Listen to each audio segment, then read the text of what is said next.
Warning: this video talks about mature topics such as death, murder, and other NSFW themes.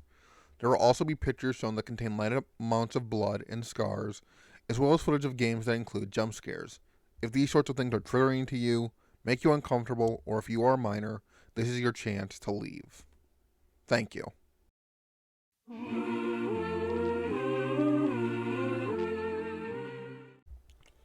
So, something that I personally find interesting is the fact that while we're now living in an era that heavily relies on the internet for so many of our tasks, that doesn't mean that everything we do on there will be saved.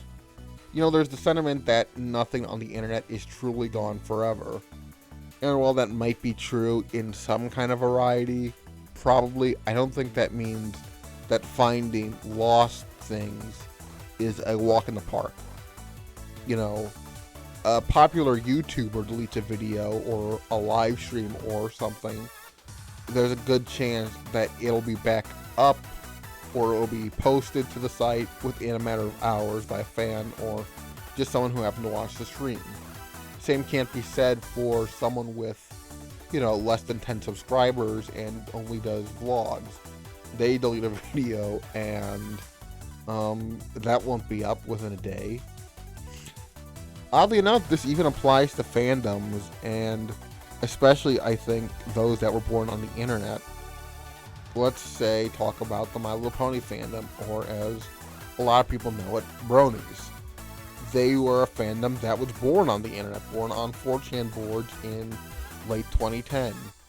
But it can still be hard to find a lot of stuff from the early days, the early months, the early channels, because due to a variety of reasons, they either were deleted or taken down or just lost the time. On YouTube, you got stuff like old BVR uploads of the show where everything had kind of a more yellow tint from the TV broadcast. You've got fan dubs and parodies. I think just about every abridged series that fans tried to make for the show got taken down or just were set to private. And even stuff like, YTPs and PMVs, those are all gone.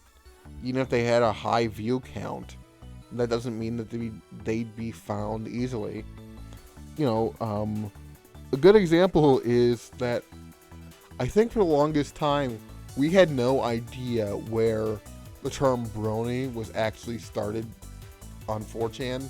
We knew that it was a mix of the random board /B and pony, but, where was the first post? And then I think 2017, maybe 2018, we got lucky and a Tumblr user found it.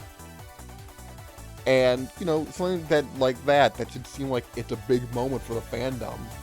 It took us 6, 7, maybe 8 years to find it.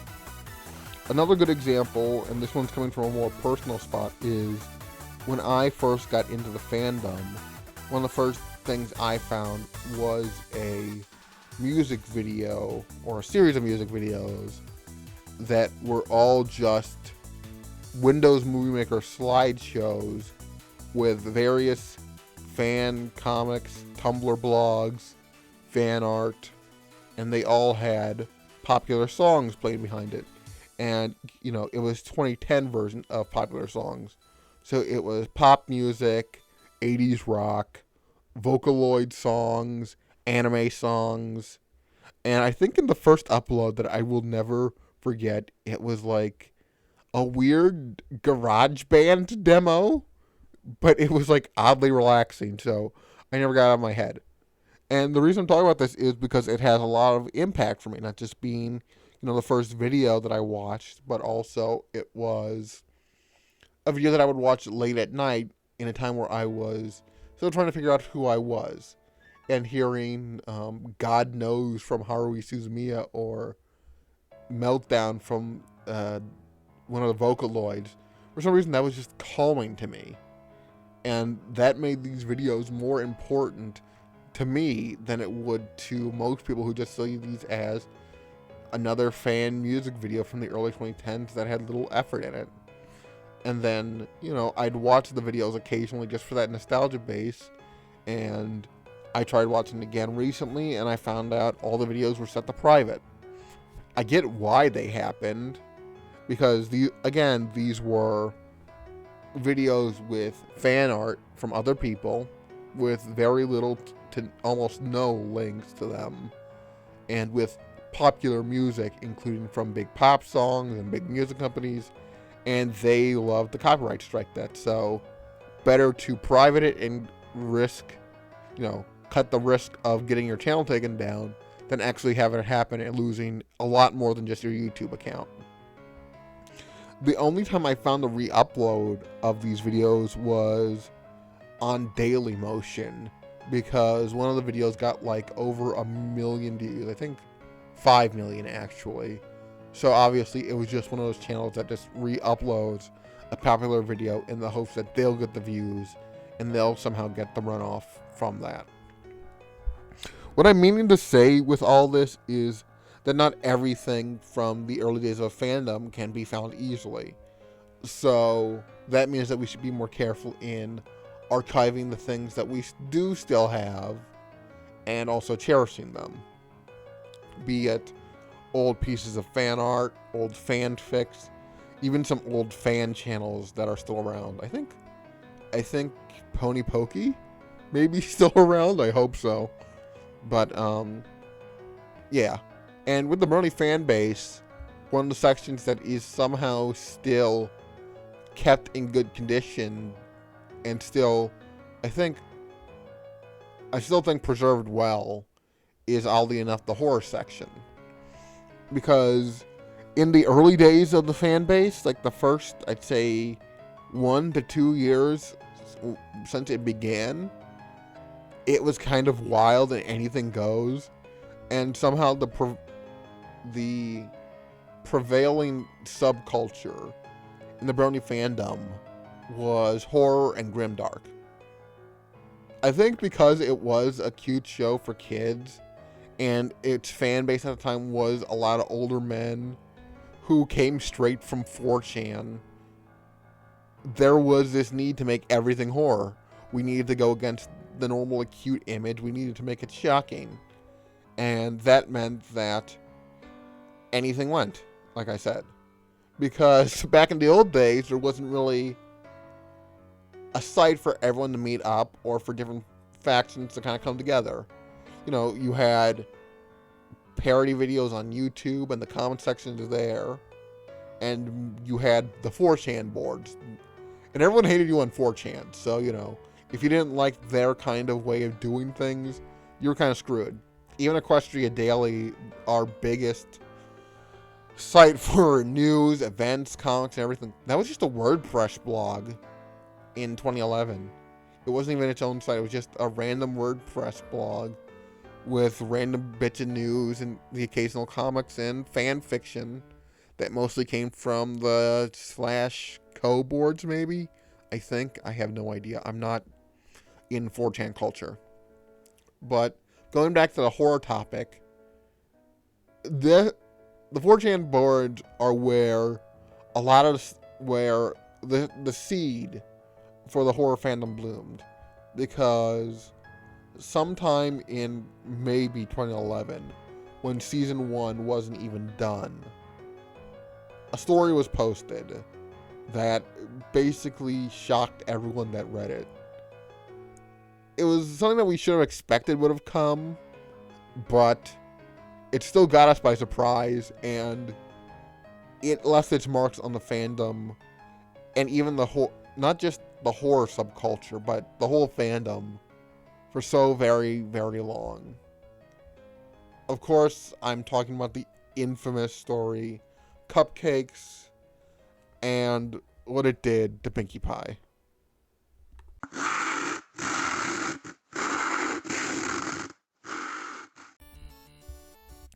Cupcakes is one of those things where, like the rest of the fandom, it came out so early on that we barely have that much to go off of for it.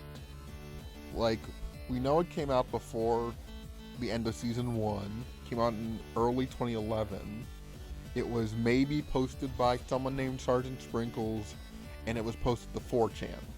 But besides that, not much else. We don't have a concrete date of when it was posted.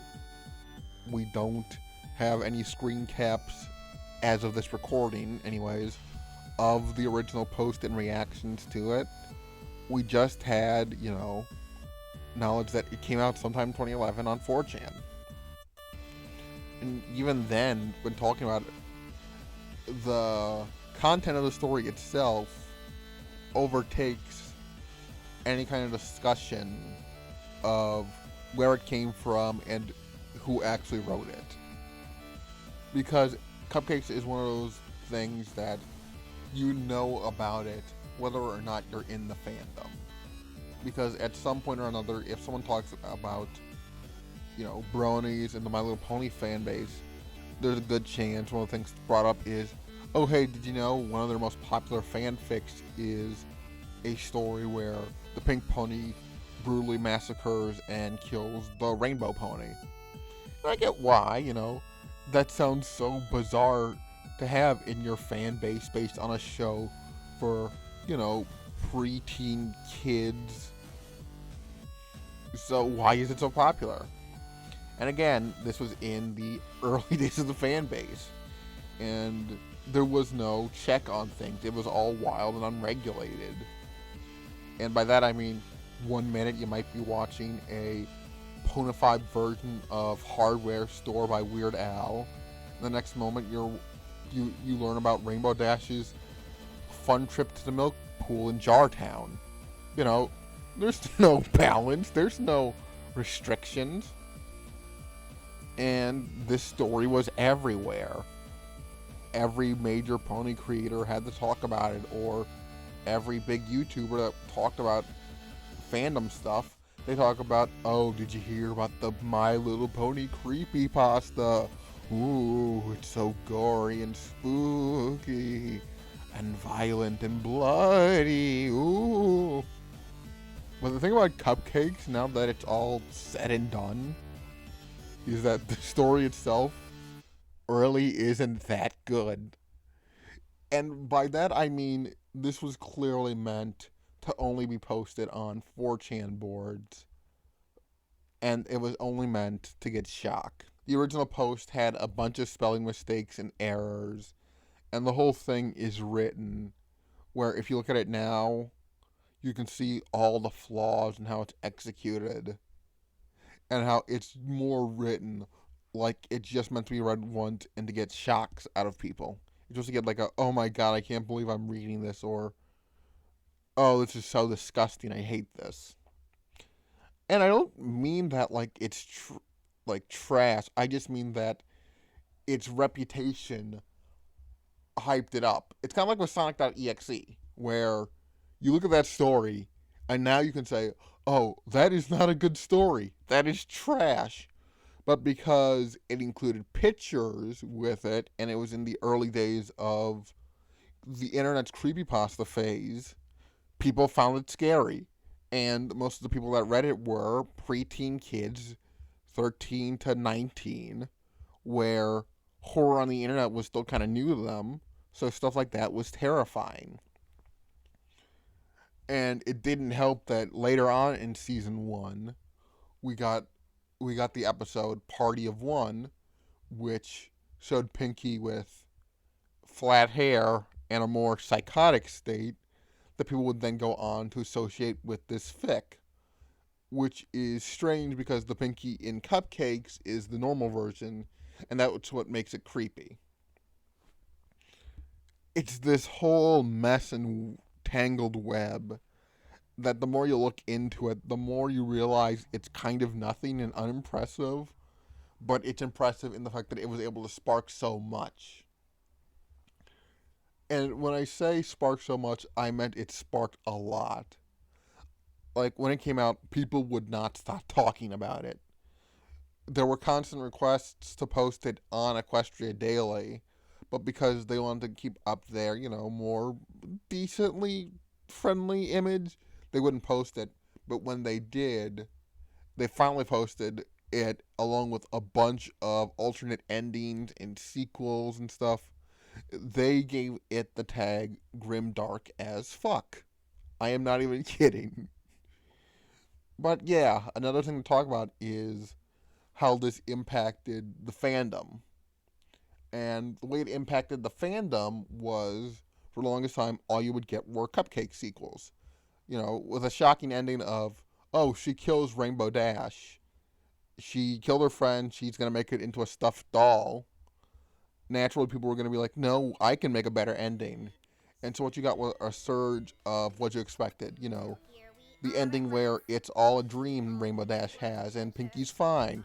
Or the version where it's a nightmare plaguing Rainbow Dash and she goes on to kill Pinkie Pie for it. And then the version of that story where she stabs Pinkie Pie, but then she realizes what she does and she backs off and they remake their friendship and it's all a mistake.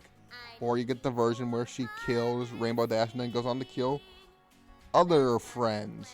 Or the version where someone comes in and stops Pinkie Pie. Or the version where it's not serious at all. It's all just one big prank. Or the version where it's all just a movie. Or my personal favorite, that's also got more than one version of it, a version where the U.S. military bursts in and takes her out like she's Osama bin Laden.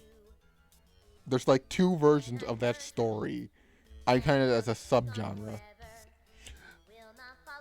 But yeah, and for the longest time, whenever people drew Pinkie Pie in fan art or fanfics besides horror or fan comics, they would do things where like she was aware of the fic, or you know there was hints that maybe she had a darker side. Ooh, mysterious. Because she was already a character that could break the fourth wall in the show. So, you know, for some reason people associated in 2010, 2011, 2012, they associated fourth wall breaking with having a darker edge to them, having this dark side that they could just snap in a moment and kill everybody. Ooh, be careful around her. She might go psycho and kill everyone. And then, you know, Party of One happened, and that version of Pinkie, later named Pinkamena Diane Pie, got her own cult following because she was so associated with the Cupcakes fic. And kind of like how with Cupcakes and the horror trend of the fandom spawned its own sub-community, Pinkamena Diane Pie would do the very same. Tumblrbot asked, where would you most like to visit on your planet? I don't leave my room. Ever.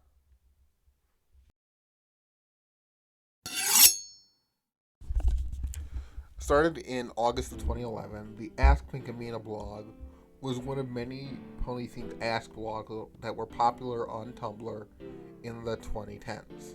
Or at least the early 2010s anyways. What it was the site's big drawing feature was that other users could ask people questions and you could respond to them directly, and those would be seen as just posts. It wouldn't be like a reply to a comment. And so what people would do with this, especially artists and writers, is that they would set up pages as characters from media, be it video games, movies, or anime, and they'd respond to questions in character. It was kind of like roleplay, but everyone that viewed the blog was in on the roleplay. Sometimes these were just for wacky kind of joke answers or one-offs or headcanon stuff, and other times this would be used to lead into their own stories or crossovers with other blogs. I'd probably make a guess and say the most popular fan for this type of stuff was Homestuck, because there were so many AUs and versions of the characters at the time, so it only makes sense that they'd be the most popular. And Tumblr just loved Homestuck in the early 2010s.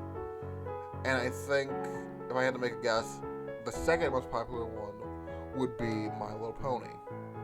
And a theme that ran through a lot of them was a more focus on adult content and adult themes.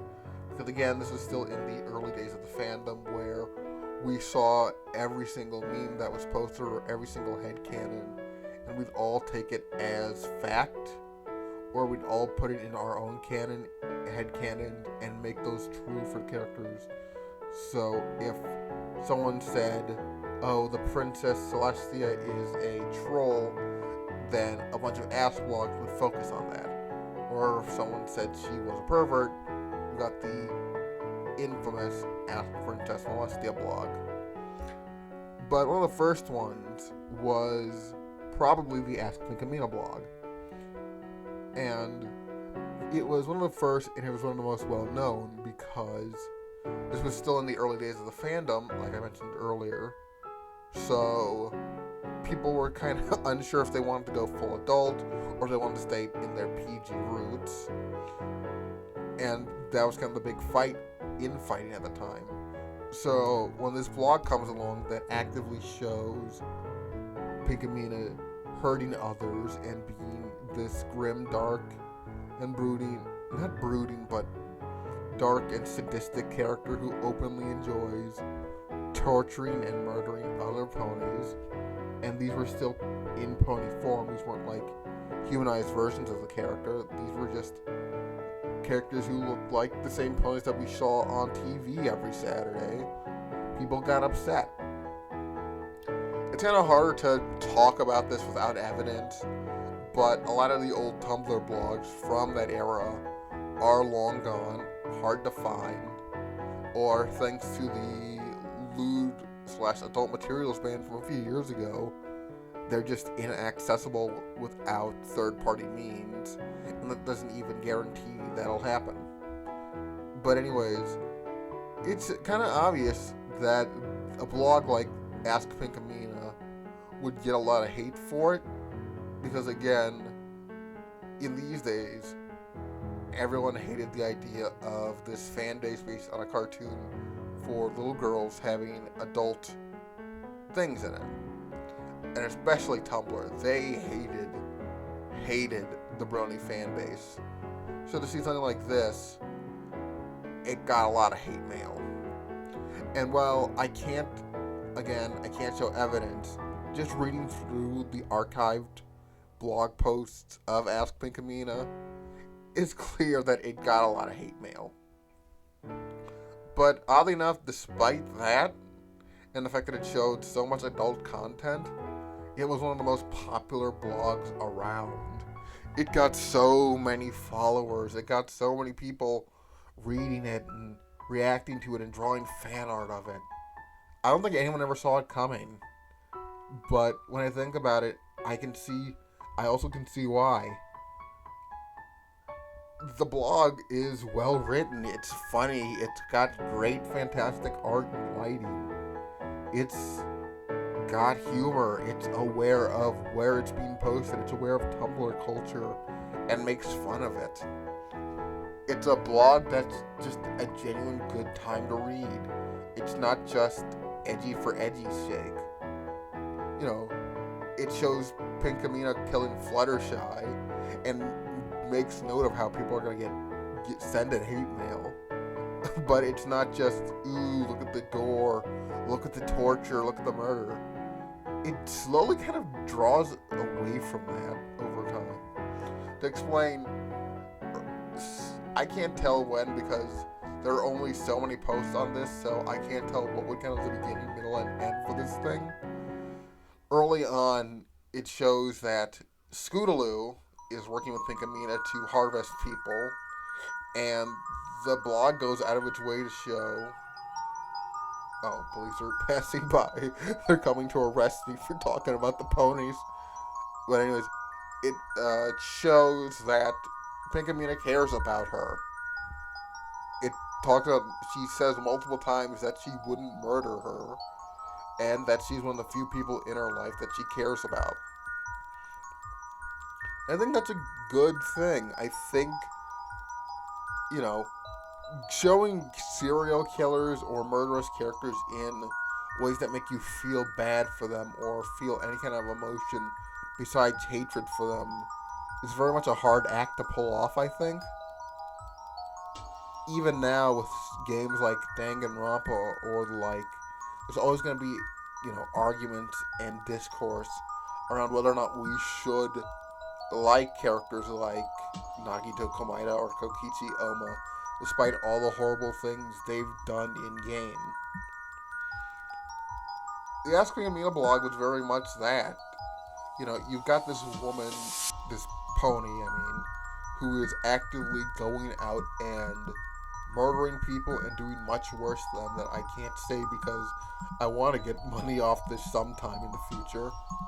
But also, it shows her talking about how she does have regret for these things at times, or at least she wants to be forgiven by her friend for her actions, and how she has.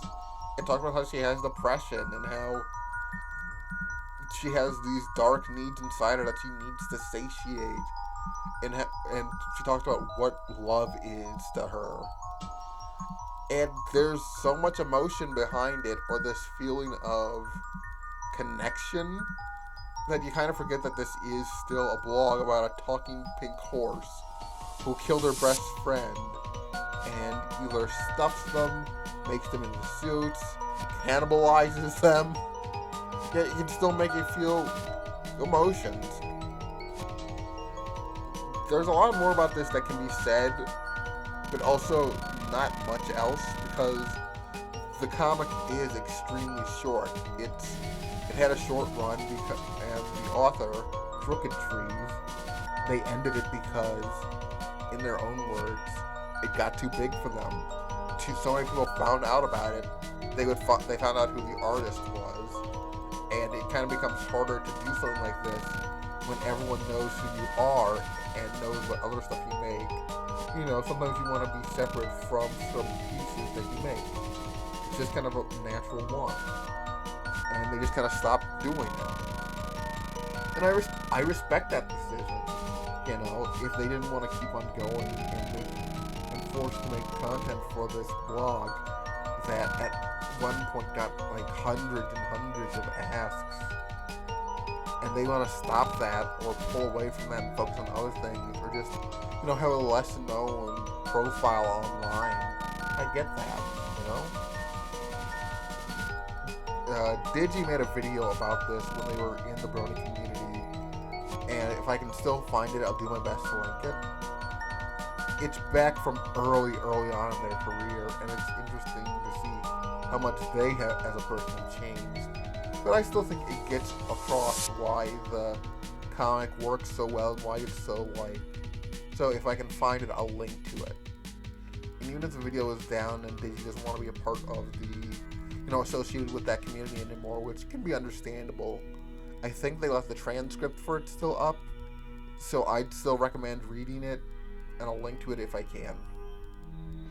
Now, Ask Pinkamena being a popular blog is kind of a naturally would have things come after it. And for the longest time, much like with the original Cupcakes fic, a lot of successors or blogs that tied into, you know, that were influenced by this blog or be in the same universe as this blog started to pop up. And there's way too many to count. And even if I did, a lot of them are now offline and hard to find archived of. So I'm going to talk about just two. Two that are, I'd say, just as impactful and had as much reaching impact as the Ask Pinkamena blog. The first being Scootaloo the Sadist.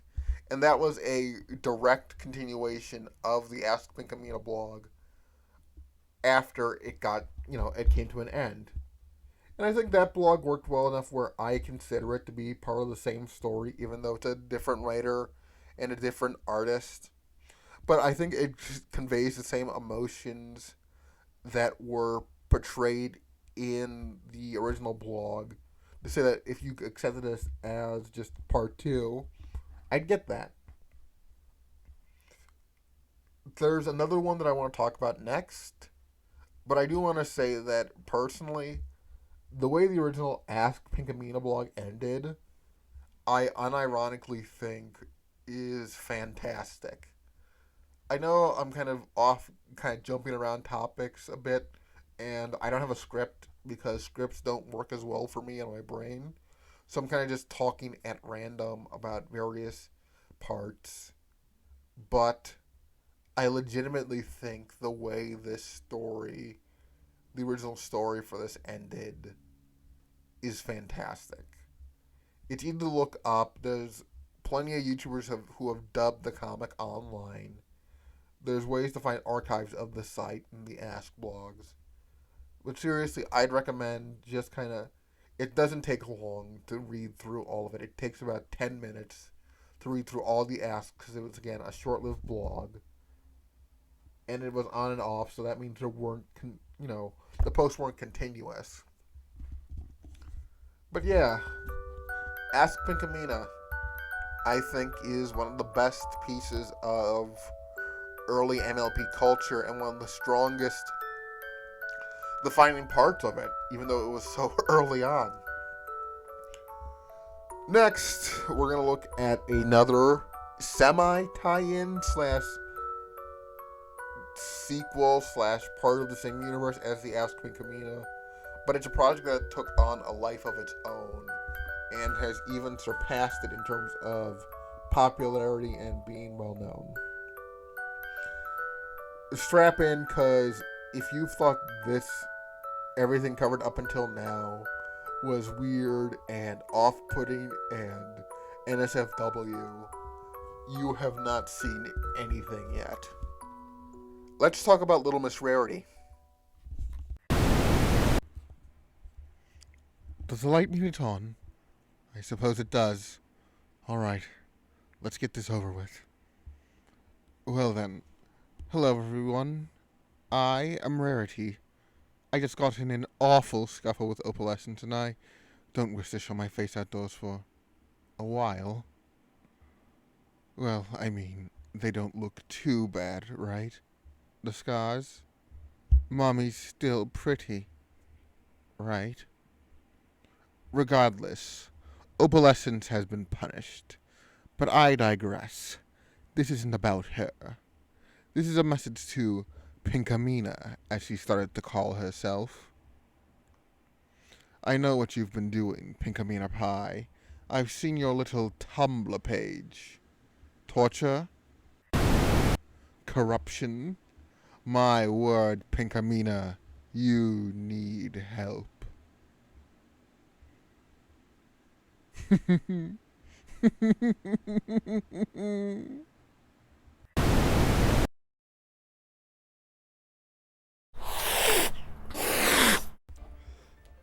Little Miss Rarity is a Tumblr blog that came out at the right time and somehow managed to avoid heaps of controversy.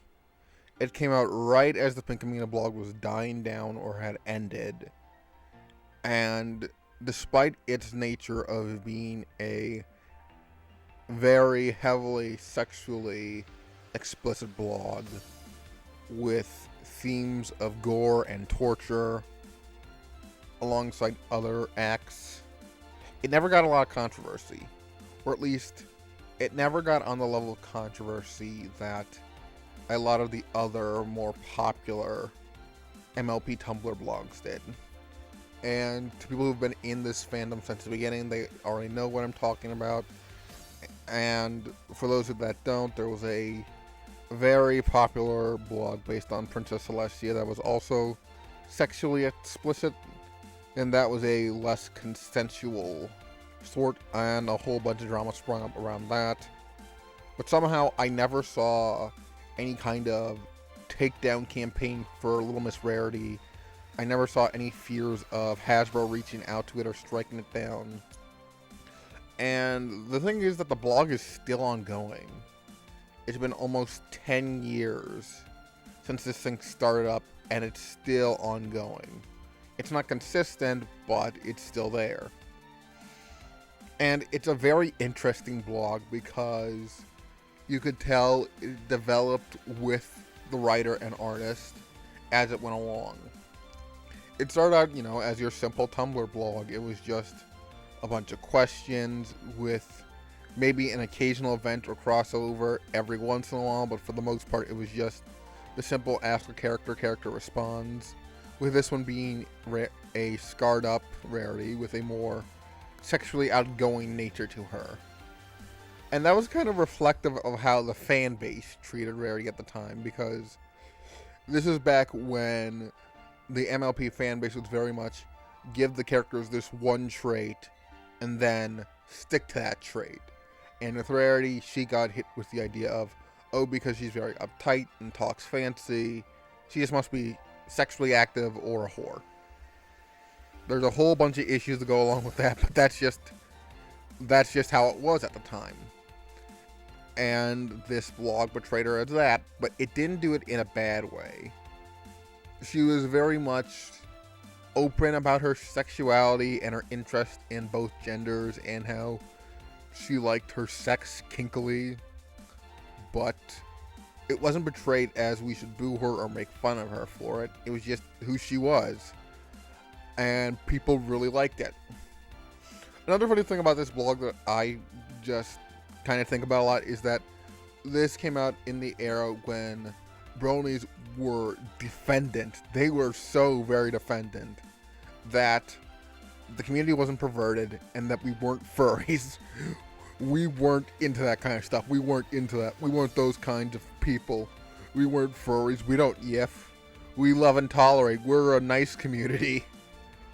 But then this was one of the most popular blogs around, and everyone in the fandom at least knew or heard of it. And no one said any issues with it, even though it was very much, it was anthropomorphic sex. It was an anthropomorphic sex blog. And it was one of the most popular ones in the fandom. And that's just hilarious to me that we were so intent on saying, no, we're not furries, we're nothing like them, we're completely separate, we don't like this stuff. But then when we look at this or the Princess Celestia blog, we're like, oh yeah, we love that stuff, more of that please, give us more.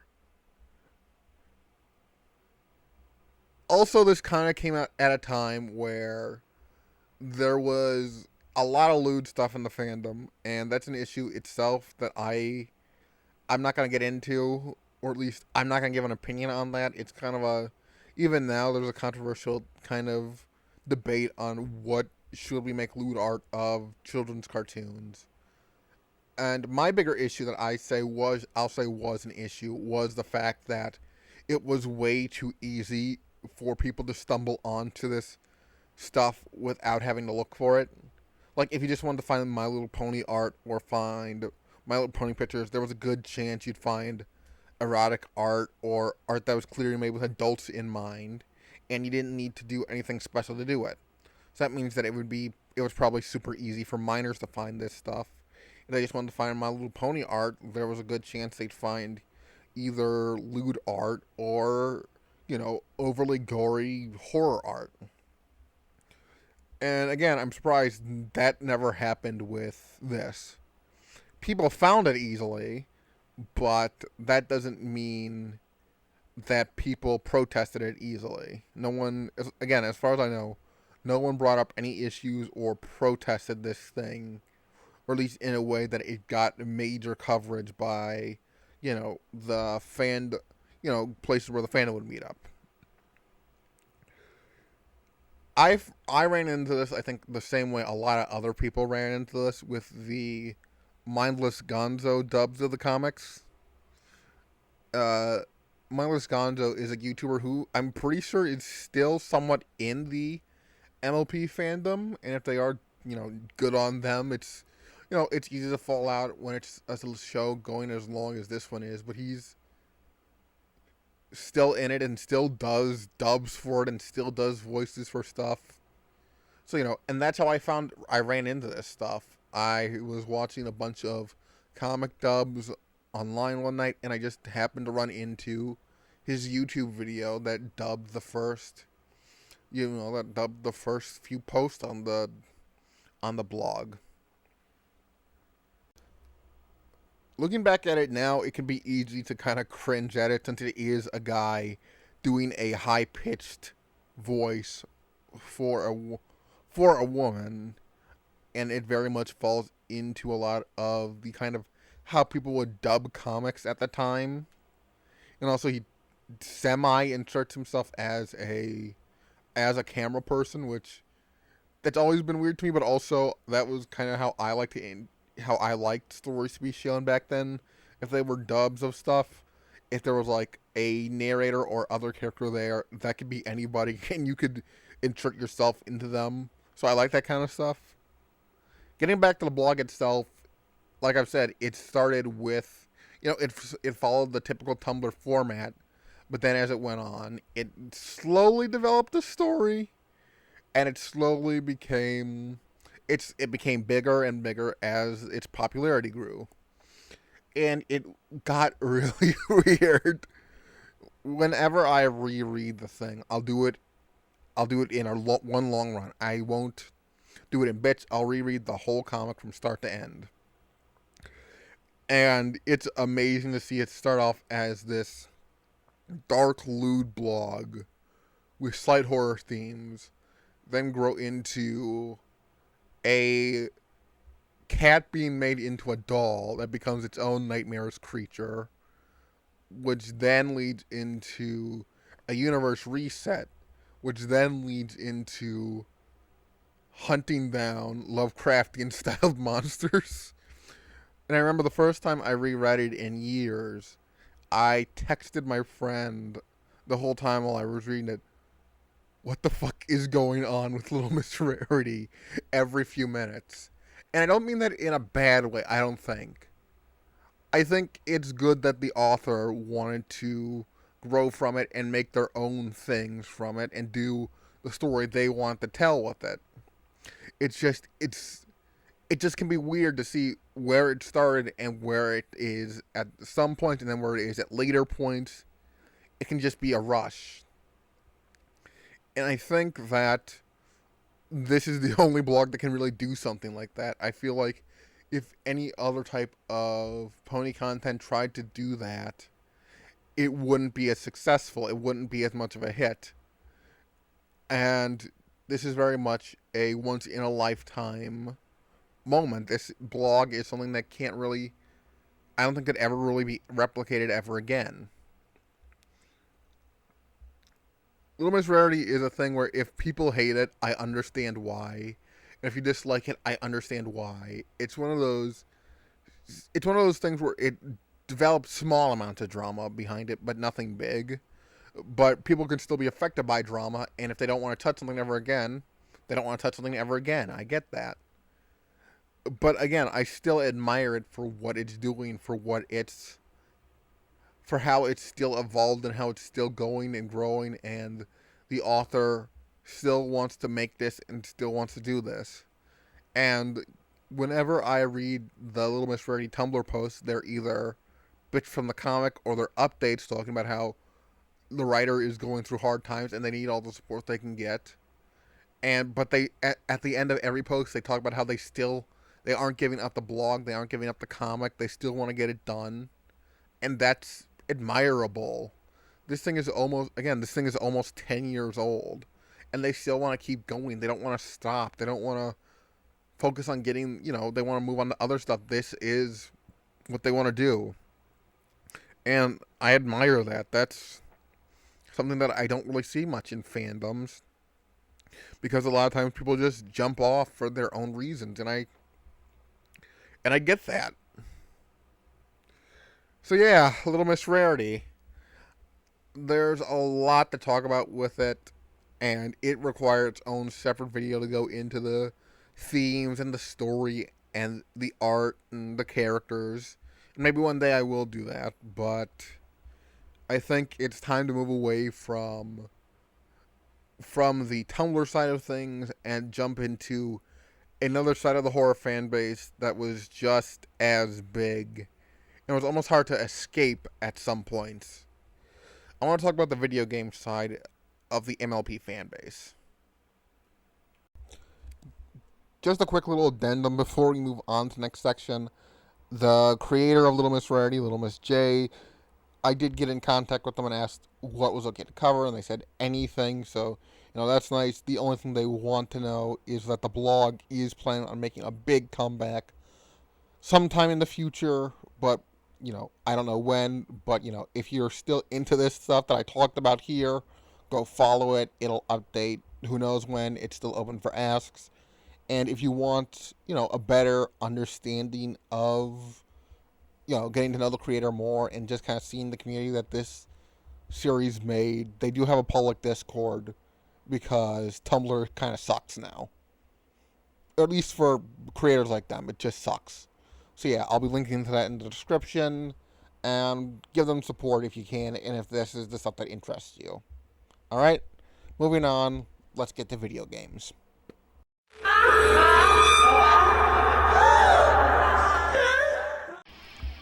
When it comes to looking at the game side of the MLP fan base, it has quite the interesting history. A lot of the stuff is either halfway finished and stopped because of stuff like cease and desist letters, or is now inaccessible because they were web-based and used Flash, and now Flash is defunct and there's no way to use them without probably a bunch of tricks and messing around with your computer. A lot of games were kind of just innocent little basic platformers or point and click or endless shooter type things. Stuff that wasted time and really had no depth to it. But there was some stuff that could go deeper. A lot of RPG Maker based games, stuff made for the game Mugen.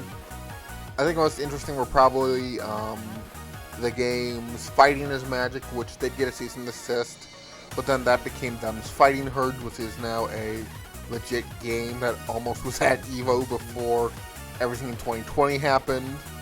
And then the other one that was of note was Super Lesbian Horse RPG. Yes, that was a real title, which was made by Bobby from Pony Pokey.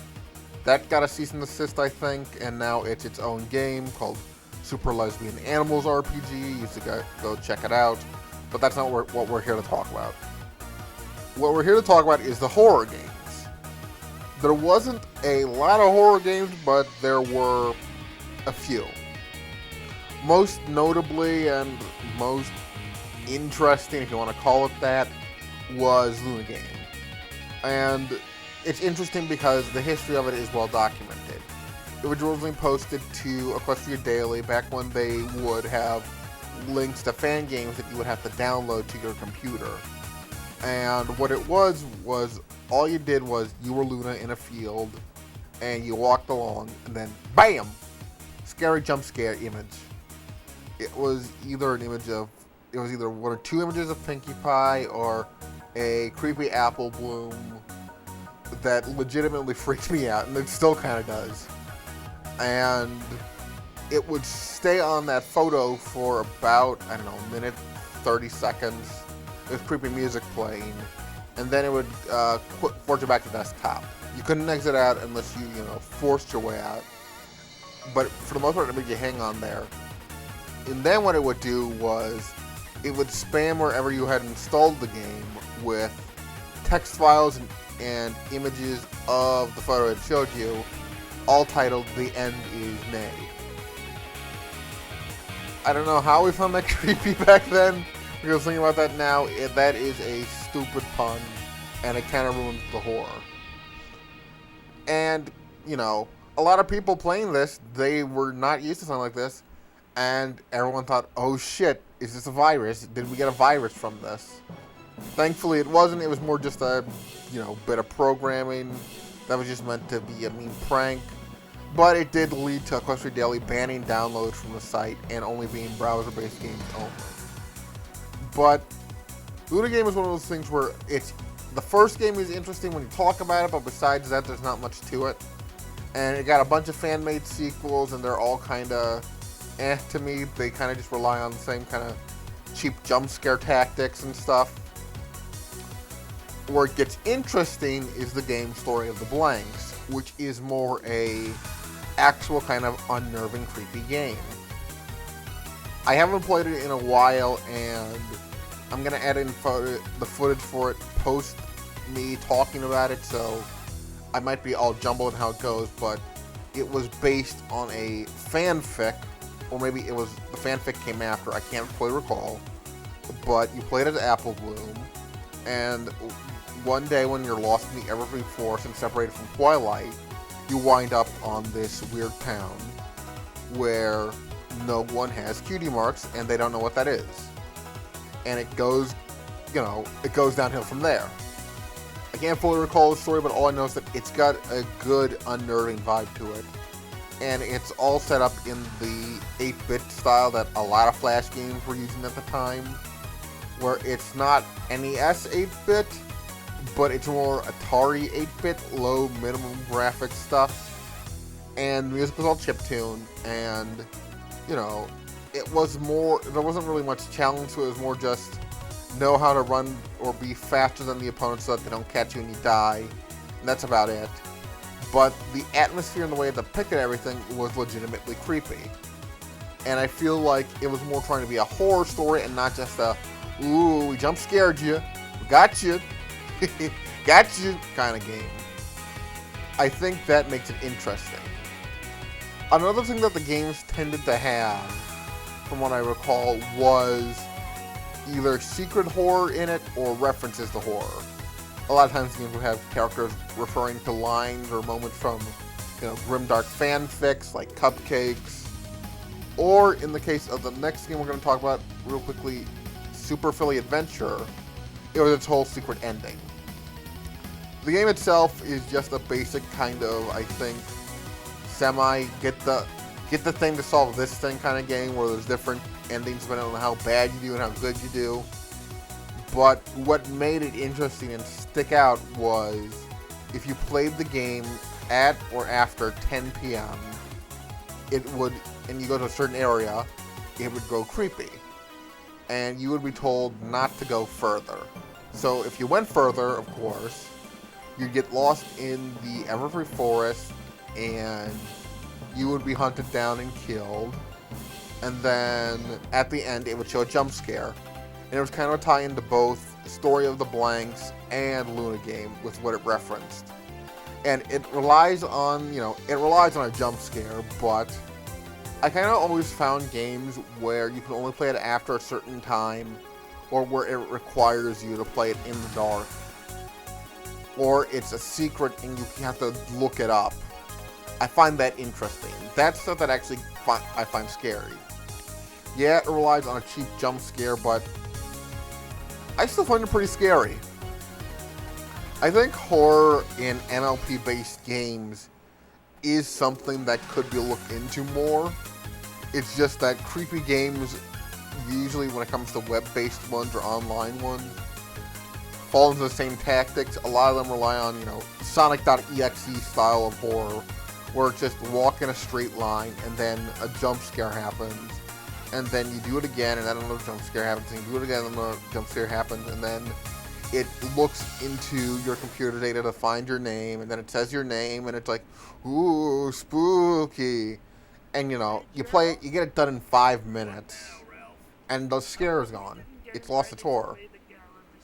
And I feel like if someone were to make an actually horror-based game, that'd be interesting, and not just a Sonic.exe or a Slender type where it's just you're running around a cramped space looking for the 8 notes to collect or whatever, and the creature following you kind of just pops in whenever, and there's no real, it's kind of luck based.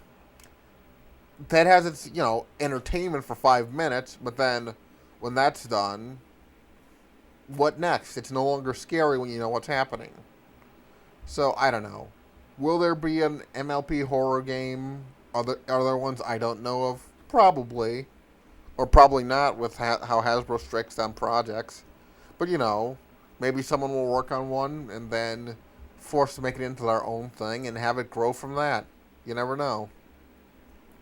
I think it's about time we wrap this up. So, yeah. Let's move on to an epilogue. This shit's divine. It's like the singing of fucking angels. Closing it out on this whole semi-retrospective look-back thing, there's a lot that I don't know what to say, and also it feels like there's a lot I want to say, because very much looking at this and where the MLP fandom is now, it's kind of a sign of how much it's changed. You could make a whole movie, or even a documentary, just on the fandom itself and how it's changed in its 10-year run. Because we're still kind of semi-going at a decent rate after the, Friendship as Magic ended 2019 after 9 seasons, but the comic's still going strong, and there's a new season not a new season, a new series on the way that's in the same universe, but in the far, far future. So that'll be interesting to see. And very much the people who make up, this fan base are different than the main people that made up the fan base when it first started. And I feel like this horror section is very much, it's important to the history of it. The stuff it brought out can't be ignored. And I can't say how much it changed things or how much it, had an influence on people in the fan base or what long-lasting effects it had. I will say that it existed and it can't really be ignored. As we close out, there are a few things that I want to say. I mentioned Bobby from Pony Pokey and the YouTuber formerly known as Digibro. They're both trans now. They're both trans women now. So please keep that in mind. And if I did, and looking through it, I didn't do anything to dead name them or to misgender them, which is good. But still, I'm bringing that up now so that people don't get that mistaken. Another thing I want to bring up is the fact that, again, Little Miss Rarity isn't done, and the creator, Little Miss J, is saying that they are planning for it to make a big comeback sometime in the future. I can't say when, but look out for that if that kind of content is interesting to you. I'm not going to judge. Also, I want to point out there is a ton of horror stuff in here that I didn't talk about. I didn't talk about Rainbow Factory. I didn't talk about Shirley's Garden. I didn't talk about what kind of horror stuff they did for the rest of the main 6. And that kind of happened because I realized this video was going on way too long. And that would probably be best in its own video. Also, I do want to do a video on the Brony, a look back on the Brony fanbase in general, on both the good and the bad, because I've been seeing a lot of look backs from, people like Jenny Nicholson and that one YouTuber whose name I can't remember who talked about that one, the last Pegasus Con.